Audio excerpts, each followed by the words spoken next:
তওবা কর, তারেক জিয়ার পায়ের পর, বন্ডপীর তওবা কর, তারেক জিয়ার পায়ের পর।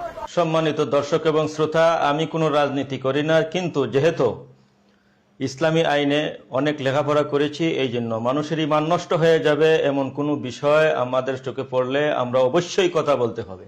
যদিও আমি কোনো রাজনীতি করি না, এই যে উলামা দল স্লোগানটা দিল, ভণ্ডপীর তওবা কর, তারেক জিয়ার পায়ে ধর, জামাত শিবির তওবা কর, তারেক জিয়ার পায়ে ধর, এই যে স্লোগানটা, এটা একটা শিরক, এটা একটা ডাইরেক্ট শিরক কথা, এটা ঈমান বিধ্বংসী কথা। এদের ঈমান নষ্ট হয়ে যাবে এবং এর ঈমান নবায়ন করতে হবে, সাথে সাথে বিবাহ নবায়ন করতেই হবে।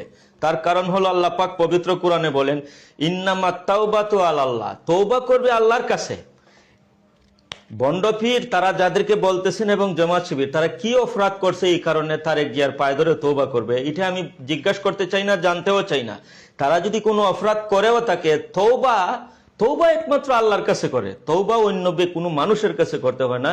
এবং তওবা করতে গেলে কোনো মানুষের পায়ে ধরতে হবে, এটা একটা শিরক কথা, এটার কারণে ঈমান চলে যাবে। এই জন্য ভণ্ডপীর তওবা কর, জামাত শিবির তওবা কর, তারেক জিয়ার পায়ে ধর।